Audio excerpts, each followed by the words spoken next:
नमस्कार, यो हो न्यूज 24 टेलिभिजन। बेलुका 8 बजेको न्यूज बुलेटिनमा स्वागत छ। मनसुन सुरु भएसँगै कृषकहरूमा उत्साह छाएको छ। माना रोपेर मुरी फलाउँदै हर्ष विभोर हुने अवसर भएकोले यो हर्ष स्वाभाविक नै हो। तर बाढी र पहिरोको जोखिम बेहोर्दै आएकाहरूको लागि भने मनसुनको गड्याङ गुडुङले रातको निन्द्रा नै उडाइदिएको छ। चट्याङ पर्दा झिलिक्क चम्किने बिजुलीले यात्राका क्रममा राजमार्गहरूमा भोग्नुपर्ने स्वास्थ्यलाई आँखा अगाडि नै ल्याइदिन्छ। यस्ता समस्या अहिले सुरु भएका होइनन्। विगतका वर्षहरू पनि पीडादायी नै थिए। वर्षेनी भोग्ने गरेको समस्या भए पनि सरकार पूर्व तयारीमा खासै ध्यान दिन चाहँदैन। विपद व्यवस्थापनको पूर्वाभ्यास भन्दै गृह मन्त्रालयले केही औपचारिक कार्यक्रम त गर्छ, तर प्रकोपका समय सुस्त उद्धार र राहत पठाउनमा ढिलाइ गर्ने प्रवृत्तिले भने कहिल्यै पनि सुध्रिएको देखिएन। हुन त सरकारले उद्धारमा मात्र होइन, जोखिम न्यूनीकरणमै पनि ध्यान दिनुपर्ने हो। तर विडम्बना, सरकारको ध्यान कता गएको छ जनताले समेत थाहा पाउन सकेका छैनन्। जिम्मेवारीको पदमा बस्नेले बुझ्नुपर्ने कुरा के हो भने मनसुनको समयमा पानी मात्रै बर्सिँदैन, यसको मारमा पर्नेको आँखाबाट पनि बलिन्द्र आँसुका धारा बग्छन्। उनीहरूको आँसु पुस्ने मात्रै होइन, यो अवस्था आउनै नदिने दायित्वमा चासो नदिने सरकारी प्रवृत्तिमाथि आम स्तरमा गम्भीर प्रश्न उठिरहेको छ। यसको जवाफ दिनै पर्छ। अब न्यूज बुलेटिनका हेडलाइन्स। सरकारसँग तातो पानी र रसुवा नाका सञ्चालनका लागि पहल गर्न उद्योगीहरूको माग। आयातमा नियन्त्रण नभई व्यवस्थापन गर्न जरुरी रहेको सुझाव। विकसित सभ्य आधुनिक नेपाल निर्माण गर्नुपर्नेछ भने एमाले बाहेकहरूले अगुवाई गर्न सक्छ। यस वर्ष सरदर मितिभन्दा अगाडि नै मनसुन प्रवेश। प्रदेश 1 मधेस प्रदेश, बागमती र गण्डकी प्रदेशमा मनसुन प्रणाली सुरु। विधानले निर्देश गरेका कामहरू पनि ढिला सुस्ती गर्नु यो पार्टीका लागि हानिकारक छ। साताभर सुनको मूल्यमा उतार चढाव। साताको अन्तिम दिनसम्म 200ले गिरावट आएर 97,700 मा कारोबार।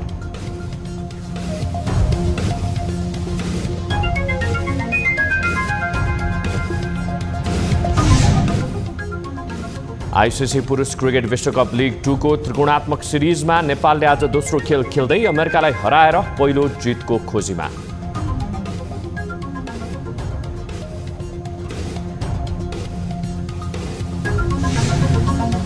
र अमेरिकाले ताइवानलाई आफ्नो देशबाट छुट्याउने प्रयत्न गरे। सैन्य शक्ति प्रयोग गर्ने चीनको चेतावनी। चिनिया सैनिक गतिविधिलाई अमेरिकाद्वारा उत्तेजनापूर्ण कदमको संज्ञा।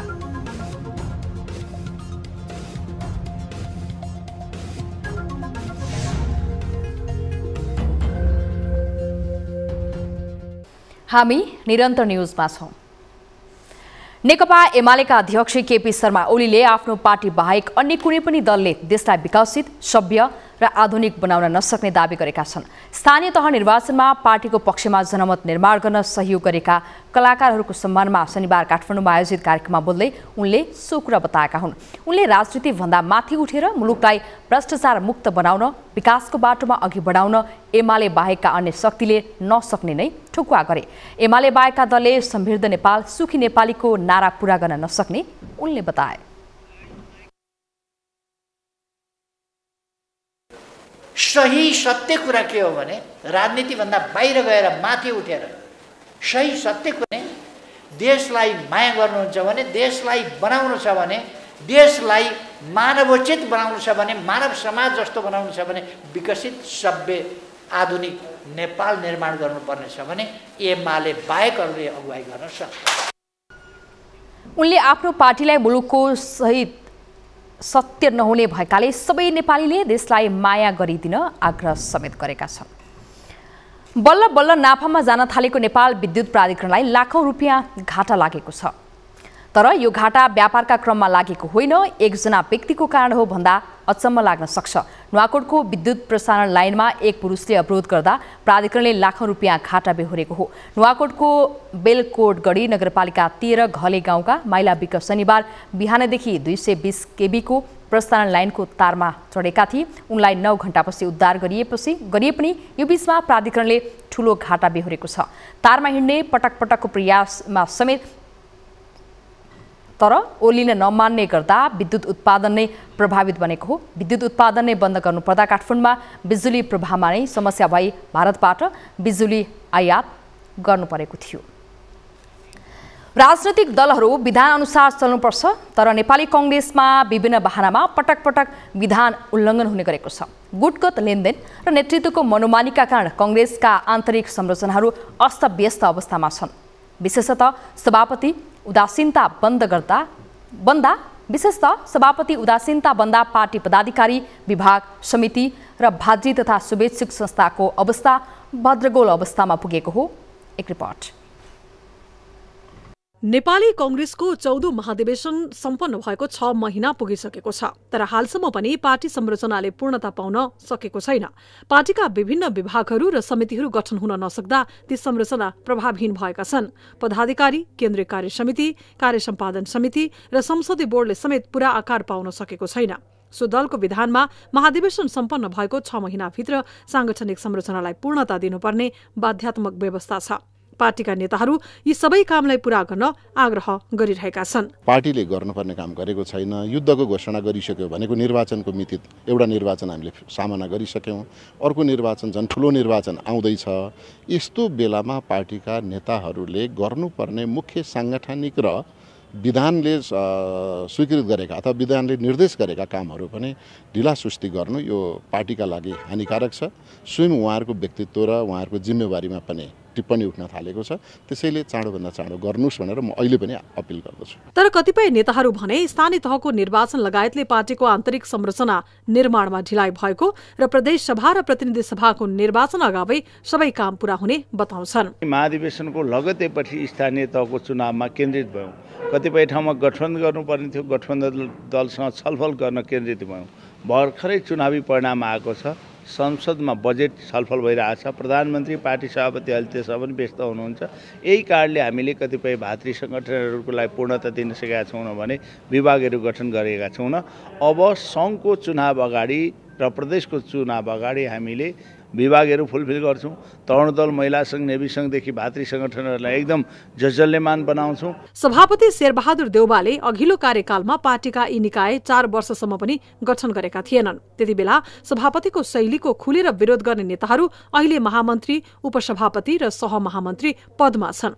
तर पदमा रहँदा यी नेताहरूले सभापतिको पुरानो कार्यशैलीको मौन समर्थन गरेको आरोप लाग्ने गरेको छ। यो प्रवृत्ति देखिन थालेसँगै सभापतिले पुरानो शैली छाड्न नचाहेको भन्दै नेताहरूले असन्तुष्टि व्यक्त गर्न थालेका छन्। पछिल्लो कार्यकालमा पनि बुझेपछि 4 वर्षमा उहाँ गठनै गर्नु भएन। 4 वर्ष पनि विभाग गठन गर्नु। जब महाधिवेशन आयो त्यसपछि एउटै विभागमा 1000, 1500, 500 मान्छे नोमिनेट गर्दै चिठी दिँदै अनि महाधिवेशन प्रतिनिधि हुने लायक सबैलाई भोट बटुल्ने काम भयो। त्यो त प्रक्रियागत ढङ्गले पहिला पनि चलेकै छैन र अहिले पनि चल्छ, यो मलाई विश्वास छैन। हालसम्म कोषाध्यक्ष र 21 जना केन्द्रीय सदस्य मनोनित हुन सकेको छैन। यस्तै 46 सदस्य कार्य सम्पादन समिति हुनुपर्नेमा अहिले 37 सदस्य मात्र चुनिएका छन्। 25 सदस्य संसदीय बोर्ड पनि पदाधिकारी र वरिष्ठ नेता रामचन्द्र पौडेल बाहेक बाँकी सदस्य मनोनित गर्न बाँकी नै छ। 28 वटा विभाग, भातृ संस्था समेत लथालिङ्ग अवस्थामा छन्। पार्टीको आन्तरिक संरचनालाई पूर्णता दिने जिम्मेवारी र दायित्व सभापति देउबाको हो। अझ विगतमा विरोध गर्नेहरू नै अहिले यस विषयमा मौन रहँदा सभापति सच्चिने सम्भावना नै नरहेको आवाज समेत कांग्रेसमा मुखरित हुन थालेको छ। न्यूज 24 टेलिभिजनका लागि क्यामेरामा कान्छा डंगोलका साथ टिभी जर्नलिस्ट प्रकाश बमको रिपोर्ट। नेपाली कांग्रेसका वरिष्ठ नेता रामचन्द्र पौडेलले संघ र प्रदेशको चुनावसम्म नै वर्तमान गठबन्धन कायमै रहने दावी गरेका छन्। न्यूज 24 टेलिभिजनको विशेष प्रस्तुति 24 टकमा कुराकानी गर्दै उनले समावेशी लोकतन्त्र र राजनीतिक स्थिरता बचाउने शक्तिहरू एक ठाउँमा रहेकाले गठबन्धनको आयु लामो रहेको प्रश्न पारेका छन्। उनले स्थानीय निर्वाचनमा परिवर्तन बचाउने र भत्काउने बीच प्रतिस्पर्धा भएको उल्लेख गर्दै आगामी दिनमा परिवर्तनको सैद्धान्तिक सुनिश्चितताका लागि पनि गठबन्धन आवश्यक रहेको बताएका हुन्।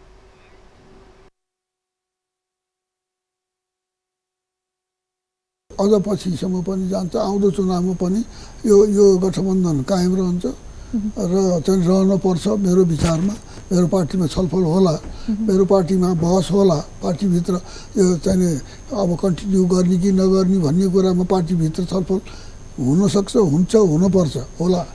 तर मेरो ओपिनियन म त्यहाँ पनि राख्छु कि अझै पनि यसलाई निरन्तरता दिनुपर्छ भन्ने।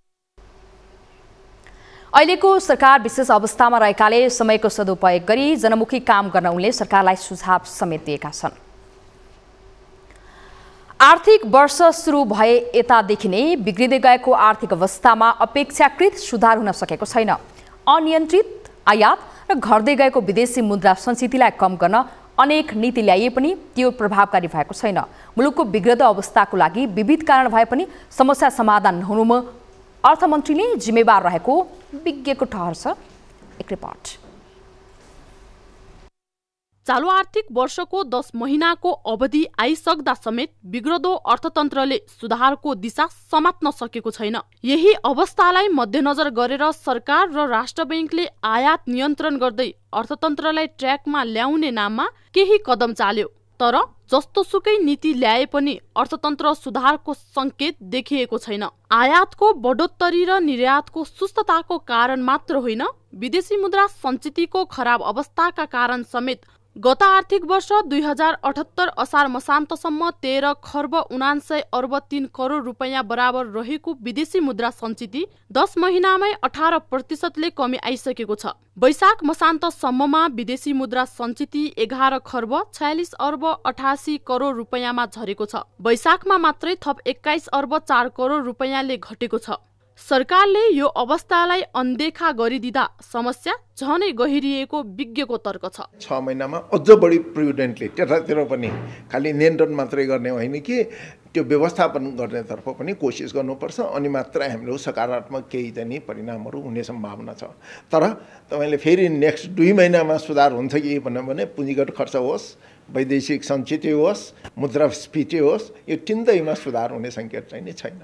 विदेशी मुद्रा सञ्चित मात्र होइन, यति बेला मुलुकको शोधनान्तर घाटाको अवस्था पनि उस्तै छ। शोधनान्तर स्थिति 2 खर्ब 88 अर्ब 50 करोडले घाटामा रहेको छ। यो अवस्थालाई समेत सरकारले कसै गरी सम्बोधन गर्न सकेको छैन। यता मूल्य वृद्धिको दर सरकारी तथ्याङ्क थोरै देखिन्छ, तर बजार मूल्य भने नागरिकले धान्नै नसक्ने अवस्थामा पुगिसकेको छ। तर सरकारले भने न त उपभोक्ताको समस्यालाई सम्बोधन गर्न सकेको छ, न त अर्थतन्त्रलाई नै सुधार गर्न। यी अवस्थालाई सुधार गर्न ढिलो गर्न नहुने विज्ञ बताउँछन्। विश्वको मूल्य वृद्धि भन्दा नेपालको मूल्य वृद्धि न्यून हुन त्यसलाई कायम गर्न कठिन त छ, तर अरू देशको भन्दा बढी मूल्य वृद्धि नहोस् भन्नेतर्फ राष्ट्र ब्याङ्क र नेपाल सरकार सचेत हुनुपर्ने र बजार अनुगमन गर्नुपर्ने र आपूर्तिको व्यवस्था गर्नुपर्ने। यदि आन्तरिक रूपमा हामी व्यवस्थापन गर्न सक्दैनौँ, उत्पादन बढाउन सकिन्न भने आयात गरेर भए पनि भण्डारण खाद्य सुरक्षाको व्यवस्था चाहिँ गर्नुपर्छ। नेपालको अर्थतन्त्र अहिले विश्व बजारसँग जोडिएकाले पनि बाह्य घटनाहरूको असरबाट बस्न कठिन छ। तर संकटको समयमा अख्तियार गर्ने आर्थिक नीतिहरू पनि हुन्छन्, जसको इमानदार पालनले अहिले अवस्था सहज हुन सक्छ।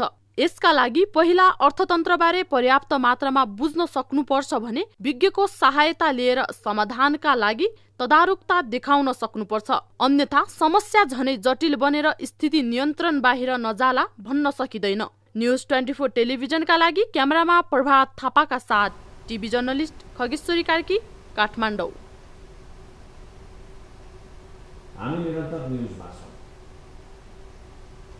नेपाली कांग्रेसले आगामी प्रदेश र संसदीय चुनावमा 2/3 बहुमत ल्याउने दाबी गरेको छ। भक्तपुरमा आयोजित कार्यक्रममा बोल्दै कांग्रेस उपसभापति पूर्णबहादुर खड्काले सो कुरा बताएका हुन्। अहिले स्थानीय चुनाव जितेको सबै जनप्रतिनिधिहरूलाई जनताको आदरपूर्वक सेवा गर्न उनले निर्देशन समेत दिए। एमसीसीको बारेमा भएको भ्रम चिर्दै उनले स्थानीय चुनावमा कांग्रेसलाई मत दिएको उल्लेख गरेका छन्।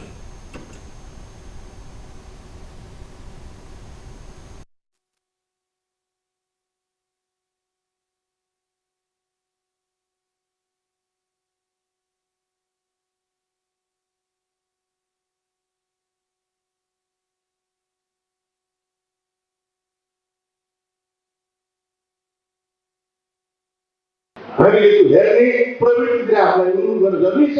पार्टीको जिम्मेवारी बोकेका, देशको जिम्मेवारी बोकेका, प्रदेशको जिम्मेवारी बोकेका, पालिकाको जिम्मेवारी बोकेका, वडाको जिम्मेवारी बोकेका, प्रत्येक काङ्ग्रेसको रूप चिन्ह बोकेर हिँडेका र चार झन्डाको सङ्गठनको जिम्मा लिएर हिँडेका हामीहरूले त्यो रूपान्तरणको खाँचो पार्टी र जनताको बिचको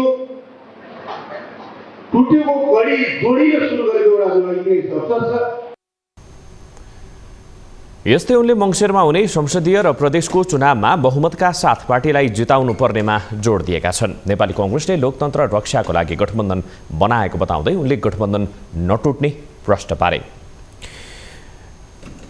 यति बेला फोहोर व्यवस्थापनको चुनौतीबारे चौतर्फी बहस हुन थालेको छ। काठमाडौँ महानगरपालिकादेखि जिल्लाका हरेक क्षेत्रहरूमा यति बेला फोहोर व्यवस्थापन चुनौतीपूर्ण बन्दै गइरहेको पनि यो अवस्था आएको हो।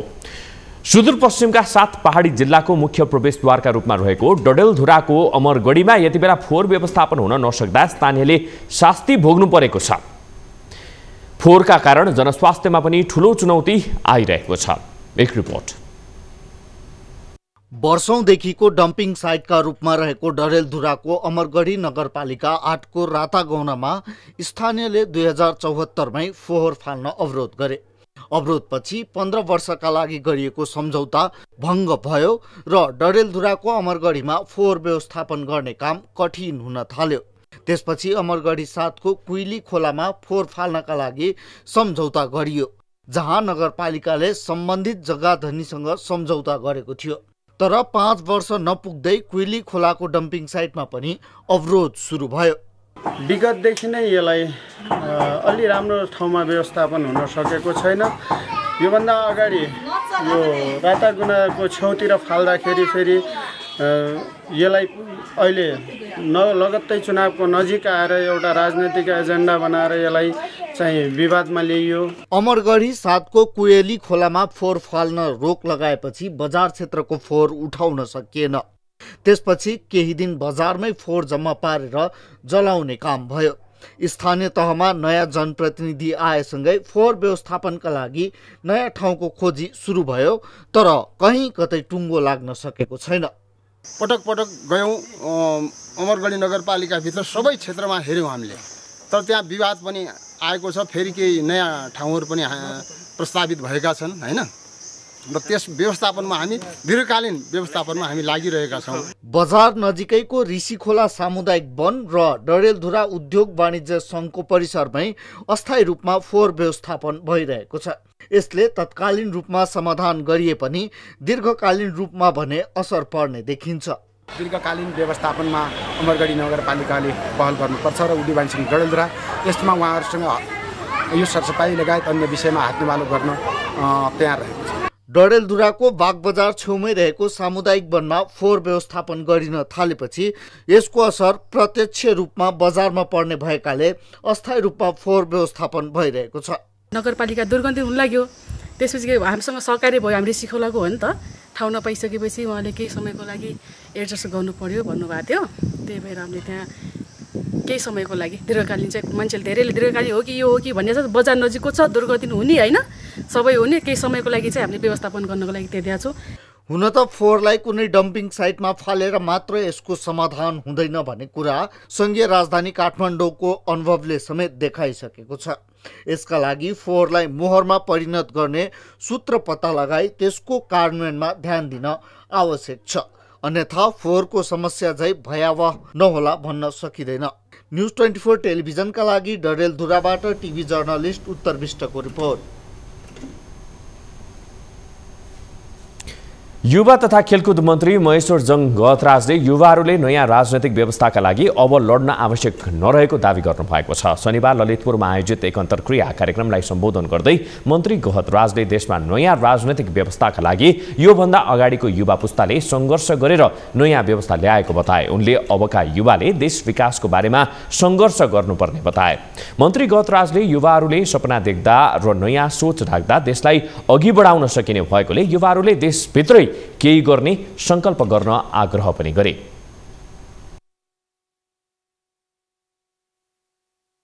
अब तपाईहरु कुनै राजनीतिक नयाँ व्यवस्थाको लागि लड्नु पर्दैन, संघर्ष गर्नु पर्दैन।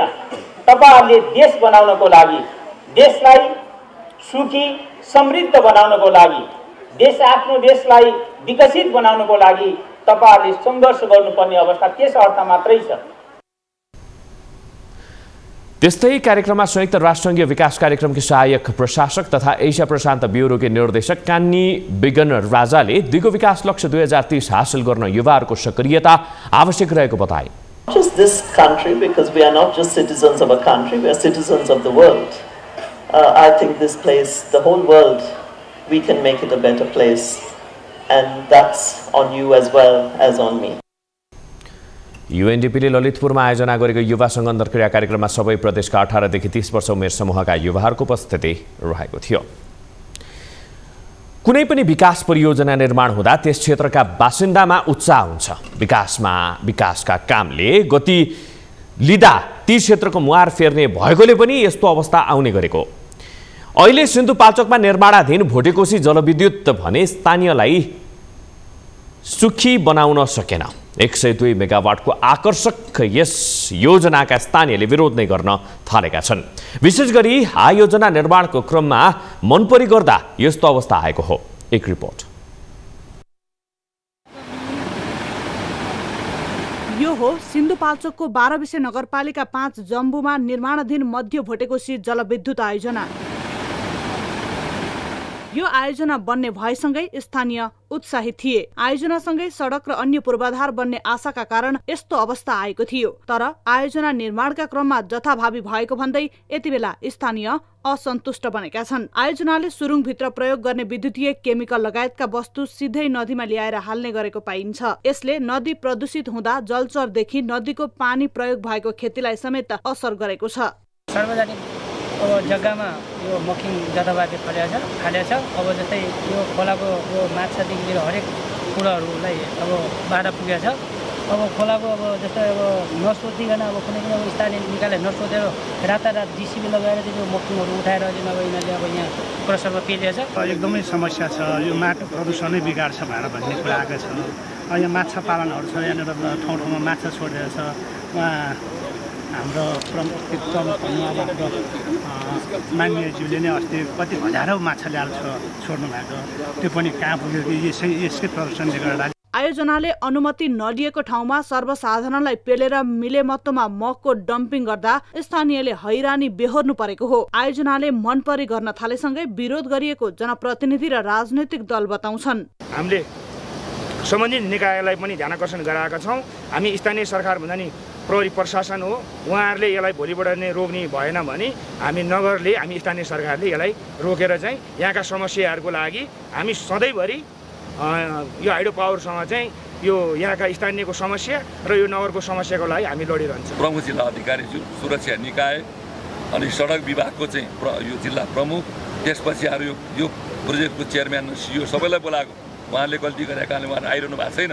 चाइनिज ठेकेदारलाई बोलाएको छ र यहाँको चाहिँ प्रमुख यो अहिले काम गरिरहेको शाखामा प्रमुख भएर काम गरेको मान्छेहरूलाई बोलाएको तपाईँले सुन्नुभयो कि यो नियम विरुद्ध, यो कानुन विरुद्ध, मानवीय संवेदना विरुद्ध चाहिँ यो काम भएको भनेर उहाँले स्वीकार्नु भएको छ। चिनिया ठेकेदार कम्पनी ग्वाङसी कन्स्ट्रक्सन प्राइभेट लिमिटेडका कामदारले मकिङ तोकिए भन्दा फरक केही स्थानीय व्यक्तिको जग्गामा फालेकोले समस्या आएको आयोजनाले स्वीकार गरेको छ। कन्सल्टेन्ट मार्फत उसले काम गर्छ होइन। कन्सल्टेन्टले नै उसलाई चाहिँ काम लाग्छ। यसमा चाहिँ हामी आयोजनाको उसमा चाहिँ हामीले नै हो ठेकेदारलाई कारवाही गर्न सक्छौँ। उसलाई कारवाही गर्ने भन्ने कुरो चाहिँ अब हामीले भन्दा नि अब कन्सल्टेन्टले उसलाई चिठी लेखेर ल यस्तो यस्तो कहिले गर्नु भनेर कन्सल्टेन्ट राखेर कन्सल्टेन्टले गर्छ। आयोजनाले मग डम्पिङका लागि चाकु, जम्बू, चिप्लिङ डाँडा, बोर्डरल्यान्ड क्षेत्रमा मन्त्री परिषदबाट स्वीकृत गरी सञ्चालनमा ल्याइएको छ। EIA प्रतिवेदन अनुसार डम्पिङ क्षेत्रमा पर्खाल लगाएर मग अरू ठाउँमा नचुहिने गरी व्यवस्थापन गर्नुपर्छ। तर आयोजनाले नदीको धार नै परिवर्तन गर्ने गरी मग राख्ने गरेको छ। तर प्रशासनले यी घटनालाई टुलु हेर्ने मात्र गरेको छ। आयोजनालाई कारबाही गर्न सकेको छैन। कुनै चिजहरू कलेक्सन भयो भने त्यसलाई लगेर एडजस्ट गर्ने अर्को खालको मेकानिजम पनि त्यहाँ हुन्छ। त्यो मेकानिजम कस्तो खालको छ र त्यहाँ के चाहिँ हामीले थप के सहयोग गर्नुपर्छ भन्ने कुरा चाहिँ प्रोजेक्टसँगै बुझेपछि थाहा हुन्छ। अहिले चाहिँ जस्तो यो ठुक्रेको माटोलाई काहीँ यसलाई फेरि युज गर्ने पनि त्यहाँभित्र स्ट्राटेजी हुनसक्छ। त्यो बुझेर त्यो चाँडो गर्नुहोस् भन्नेतिर हामी लाग्छौँ। यस्ता आयोजना निर्माण हुँदा स्वीकृति पाउँदा व्यक्त गरिएको प्रतिबद्धता अनुसार नै काम हुनुपर्ने हो, तर निर्माण कम्पनीले यसलाई बेवास्ता गर्दा अहिले समस्या आएको हो। यस्तो गम्भीर विषयलाई बेवास्ता गर्ने निर्माण कम्पनीको प्रवृत्तिलाई बेलैमा सच्याउने गरी काम गर्न आवश्यक छ। न्यूज 24 टेलिभिजनका लागि सिन्धुपाल्चोकबाट टिभी जर्नलिस्ट दीपक खत्रीको रिपोर्ट। हामी निरन्तर न्यूजमा छौं। न्यूजहरू बाँकी नै छन्, अब पालो ब्रेकको।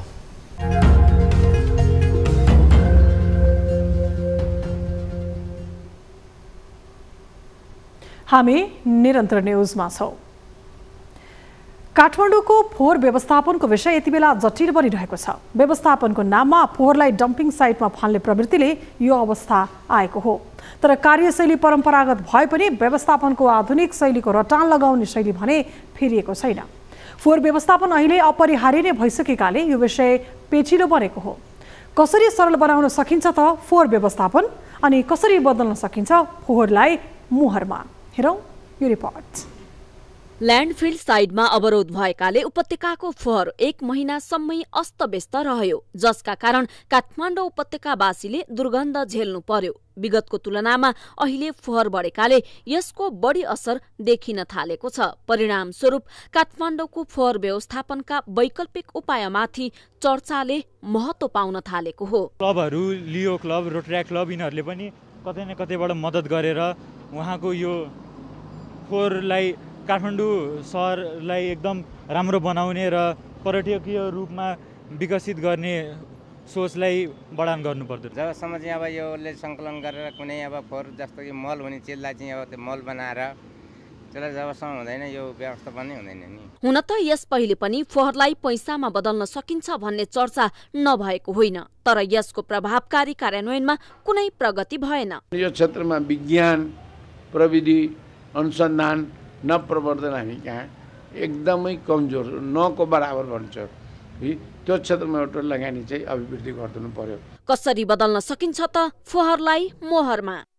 प्रविधिको उच्चतम प्रयोग गर्दै विभिन्न माध्यमबाट ऊर्जा र अन्य उत्पादनका लागि कच्चा पदार्थका रूपमा फोहोरलाई उपयोग गर्ने, नागरिक चेतना अभिवृद्धि गर्ने, फोहोर मैला व्यवस्थापन सम्बन्धी काम गर्ने सङ्घ संस्थाको जिम्मेवारी र कर्तव्यको स्पष्ट व्यवस्था गर्ने, पालिकाहरूले फोहोर व्यवस्थापनको प्रभावकारी र दीर्घकालीन योजना बनाउने, फोहोरका सम्बन्धमा युवाहरूलाई वैज्ञानिक एवं व्यावसायिक शिक्षा प्रदान गर्ने, घर, होटल तथा सार्वजनिक तथा निजी अस्पतालहरूबाट निस्कने फोहोरलाई नागरिक आफैले फोहोरलाई वर्गीकरण गरी व्यवस्थापन गर्ने बानी बसाल्ने, युवाहरूलाई फोहोरमा उद्यम चलाउन सक्नेतर्फ जागरुक बनाउने। यो फोहोरमा आधारित उद्योगमा चाहिँ राम्रो पैसा छ, पैसा चाहिँ छ। त त्यो पैसा बनाउनको लागि भनौँ उद्योग गर्ने चाहिँ जसलाई कि हामी इनोभेसन भन्छौँ, नपरिवर्तनात्मक सोच पनि हुनु पर्यो।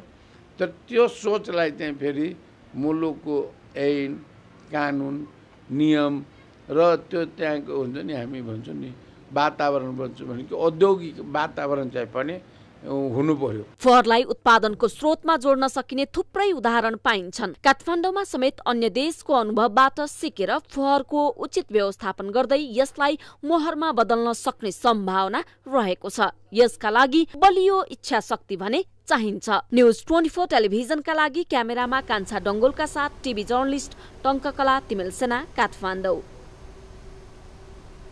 बाढी र डुबानबाट हुन सक्ने जोखिम न्यूनीकरण तथा उद्धार गर्न विराटनगरमा विपद व्यवस्थापन पूर्व अभ्यास गरिएको छ। मनसुनको समयमा बाढी र पहिरोबाट हुन सक्ने जोखिमबाट सर्वसाधारणलाई सुरक्षित गर्ने र जनधनको क्षति हुन नदिन पूर्व अभ्यास गरिएको हो। जिल्ला प्रशासन कार्यालय मोरङको संयोजकत्वमा नेपाली सेना, नेपाल प्रहरी र सशस्त्र प्रहरीले विपद व्यवस्थापन पूर्व अभ्यास कार्यक्रम आयोजना गरेर बाढी र डुबानबाट हुने क्षतिबारे सर्वसाधारणहरूलाई जानकारी दिएका छन्। विराटनगरको सिंघिया खोलामा आयोजना गरिएको पूर्व अभ्यास कार्यक्रममा विपद र उद्धारका क्रममा प्रयोग गरिने उपकरण र आवश्यक सामग्रीहरूबाट उद्धार गरिएको थियो। प्रदेश 1 का आन्तरिक मामिला तथा कानुन मन्त्री केदार कार्कीको उपस्थितिमा प्रदर्शन गरिएको पूर्व अभ्यासमा रेड क्रस, नगर प्रहरी र चिकित्सकहरूको पनि सहभागिता रहेको थियो।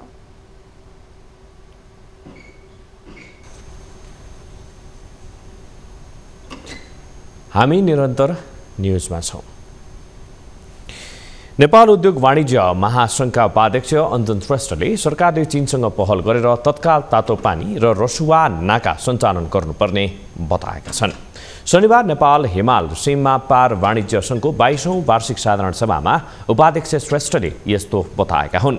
उनले रसुवा तथा तातोपानी नाका बन्द हुँदा व्यवसायीहरूले भारतको कोलकाता हुँदै सामान आयात गर्नुपर्ने अवस्था रहेको बताए। उपाध्यक्ष श्रेष्ठले लार्सामा खुलेको सुक्खा बन्दरगाह सञ्चालनको विषयमा पनि सरकारले चीन सरकारसँग आवश्यक पहल गर्नुपर्ने माग राखे।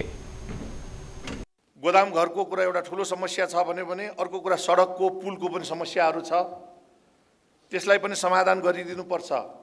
त्यसको लागि चाहिँ नि त उहाँ जनप्रतिनिधि हुनु भएको हुनाले निश्चय पनि उहाँले यसमा विशेष चासो लिनुहुनेछ भन्ने मलाई विश्वास छ।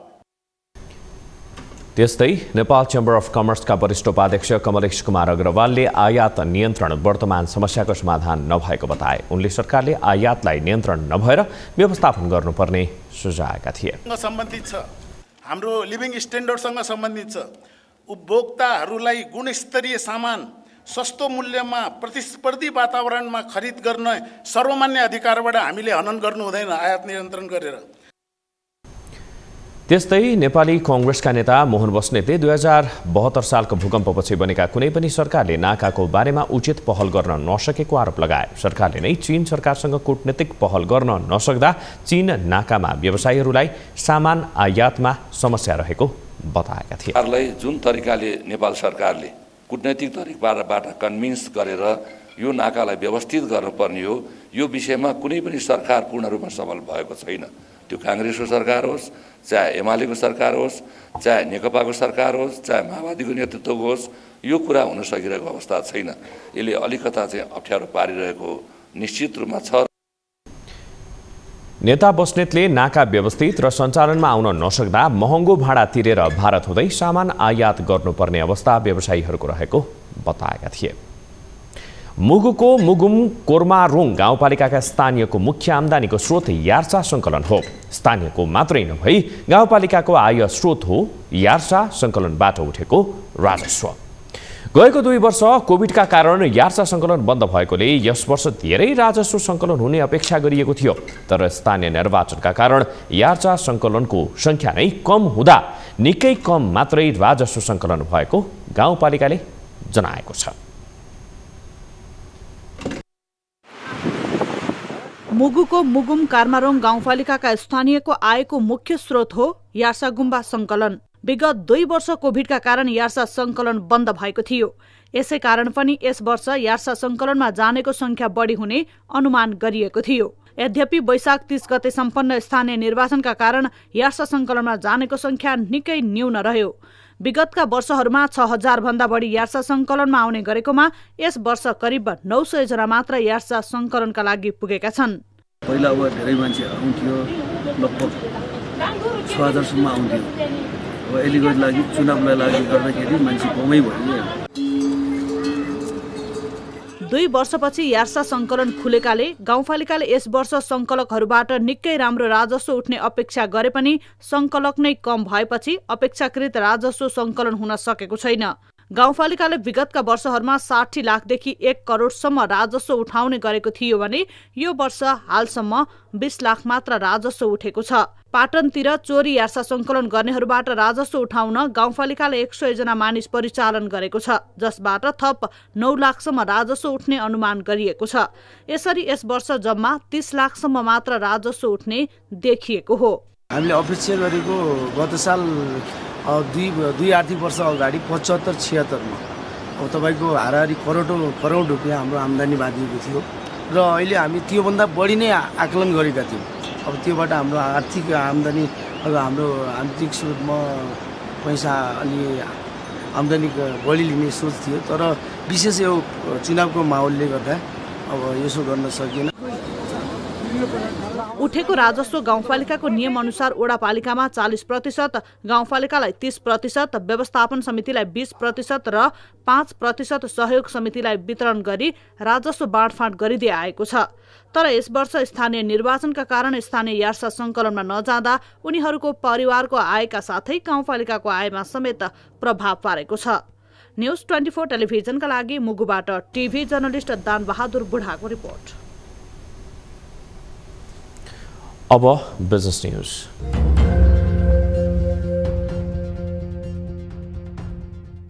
चालू आर्थिक वर्षको 10 महिनामा 51 बैंक वित्तीय संस्थाले 64 अर्ब 1 करोड रुपैयाँ नाफा आर्जन गरेका छन्, जसमध्ये 27 वाणिज्य बैंकहरूले मात्रै 58 अर्ब 33 करोड रुपैयाँ नाफा कमाएका हुन्। यस्तै चालू आर्थिक वर्ष सकिन 2 महिना बाँकी रहँदै ग्लोबल र एनआईसी एसिया बैंकको नाफा 4 अर्ब नागेको छ। यस अवधिमा सबैभन्दा धेरै ग्लोबल आईएमई बैंकले 4 अर्ब 31 करोड रुपैयाँ नाफा आर्जन गरेको छ। त्यस्तै दोस्रो स्थानमा रहेको एनआईसी एसिया बैंकले 4 अर्ब 11 करोड रुपैयाँ नाफा आर्जन गरेको हो। यस वर्ष सबैभन्दा कम नाफा आर्जन गर्ने लक्ष्मी बैंकले 92 करोड 87 लाख रुपैयाँ आर्जन गरेको छ। यसैगरी नबिल बैंकले 3 अर्ब 82 करोड, राष्ट्रिय वाणिज्य बैंकले 3 अर्ब 46 करोड, प्राइम बैंकले 3 अर्ब 15 करोड, एनएमबी बैंकले 2 अर्ब 97 करोड, नेपाल इन्भेस्टमेन्ट बैंकले 2 अर्ब 56 करोड, सिद्धार्थ बैंकले 2 अर्ब 44 करोड, मेगा बैंकले 2 अर्ब 28 करोड, कुमारी बैंकले 2 अर्ब 8 करोड र कृषि विकास बैंकले 2 अर्ब 2 करोड नाफा कमाएका हुन्।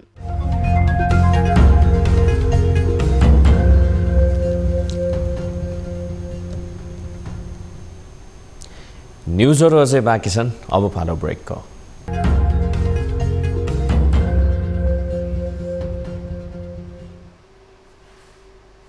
हामी निरन्तर न्युजमा छौं। अब स्पोर्ट्स न्युज।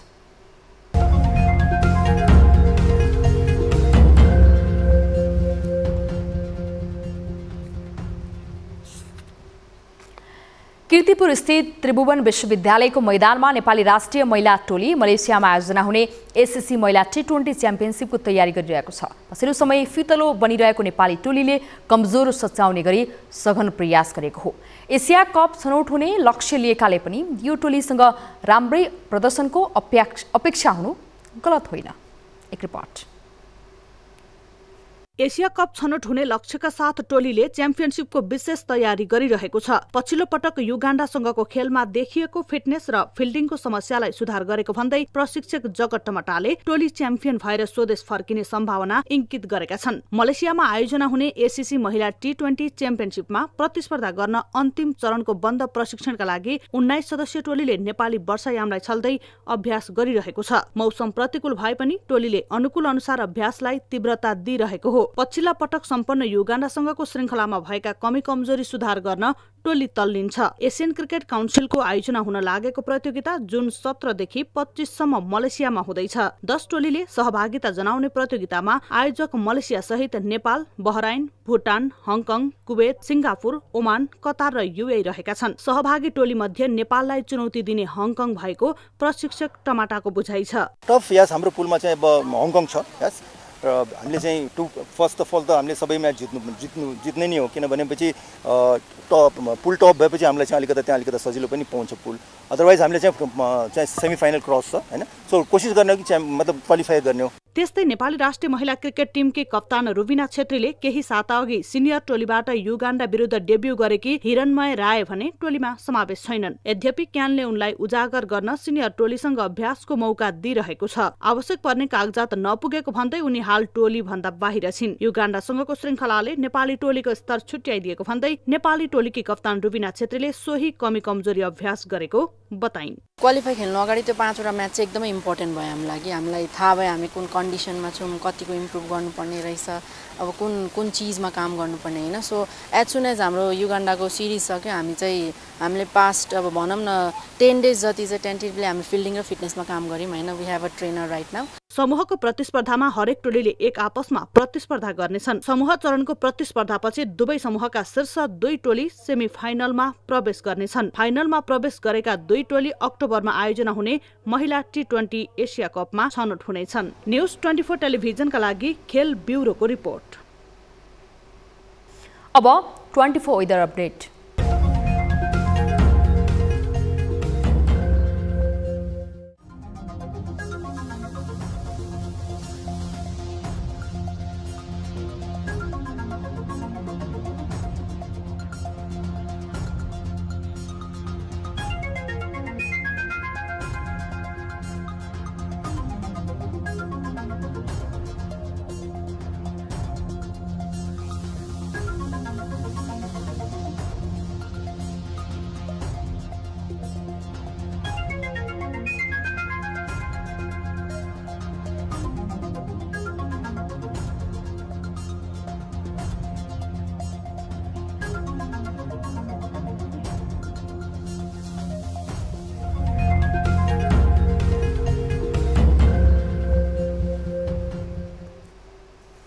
अब न्यूज बुलेटिनको अन्त्यमा पुनः हेडलाइन्स। मुलुकलाई सही बाटोमा लैजाने काम एमाले बाहेकका शक्तिले गर्नै नसक्ने अध्यक्ष ओलीको दाबी। विकसित सभ्य र आधुनिक समाज निर्माणमा आफ्नो चासो रहेको टिप्पणी। आधुनिक नेपाल निर्माण गर्नुपर्ने छ भने एमाले बाहेकहरूले अगुवाई गर्न सक्छ। कांग्रेसमा विधानको बरखिलाप गर्ने विगतको परम्परा कायमै। सभापति देउवाका कारण पार्टीको आन्तरिक संरचनाहरू अस्तव्यस्त।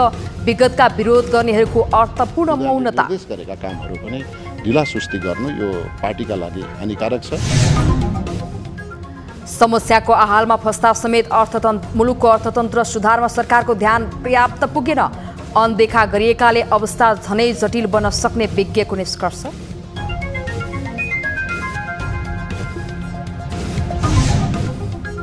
नेपाली महिला क्रिकेट टोली एसएससी महिला टी20 च्याम्पियनसिपको तयारीमा व्यस्त। एसिया कप छनौट गर्ने गरी अभ्यास भएकाले नतिजा राम्रो आउने विश्वास।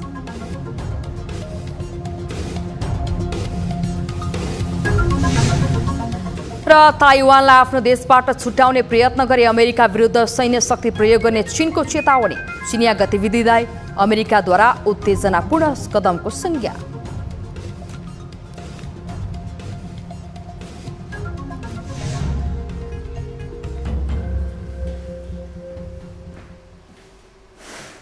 बेलुका 8 बजेको न्यूज बुलेटिन अहिलेलाई यति नै। जाँदा जाँदै ताली र गालीका लागि हामीले सोधेको प्रश्न, सरोकार राख्ने निकायहरू बीच सहमति भएर पनि काठमाडौँको फोहोर विसर्जन हुन नसक्नु राजनीतिक वा भूमाफियाको कारणले हो भन्नेले तालीमा र होइन भन्नेले गालीमा भोट गर्नुहोला।